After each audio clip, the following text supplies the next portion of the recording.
How could someone get inside that cramped wheel well on a jumbo jet? ABC's Ryan Owens went to the airplane graveyard in the Mojave Desert and shows and tells us how it could be possible.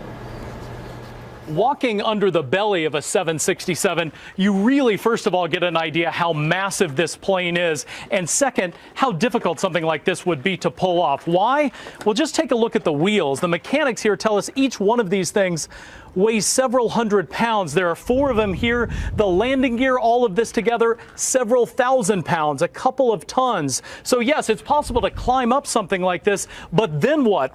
How do you survive when this retracts into the belly of the plane? We're told this young man at the airport in San Jose climbed the gear with no protection. Remember, he didn't have on gloves, anything like that.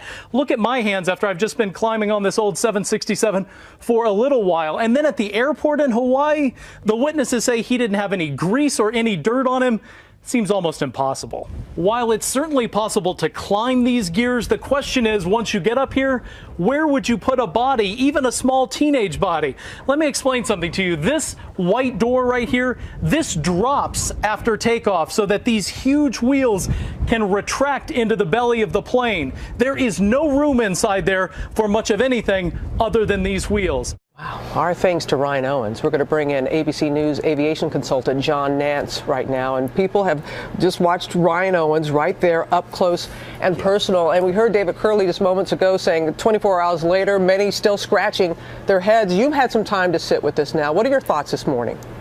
Well, I'm still astounded, not only that this story is out there, and I guess he may have done what he said he did. I'm still a little bit skeptical, but the main thing is I'm astounded that people can get into a hibernated state, Robin. That's something that I don't think any of us understood. We're always taught as commercial airline pilots about rapid depressurization, and we know you can't last up there for more than just a few seconds, but to have something like this go on for 5 hours is just absolutely mind-boggling. It really is, and you're not totally convinced. A lot of people are not totally convinced that he stowed away there. Is there somewhere else in the plane where he could have hidden?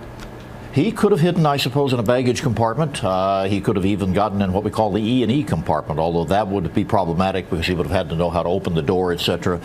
Probably the baggage compartment would be my candidate, but even there, you have big modules, if you will, in which the bags are put on, not a free-sitting type of baggage compartment where people are throwing bags around and you could hide. So I'm not even sure that's possible. So going forward, what do we need to address here? What are the main issues we need to address here? Yeah. Well, the main issue is that security has not been what we should have expected. In other words, not just the security at San Jose, but across the country. We've got to look at the ability to get over a fence. That mustn't be allowed to happen. And we've done such a good job in many respects of all the other aspects of security, but the perimeter fences are an obviously weak link.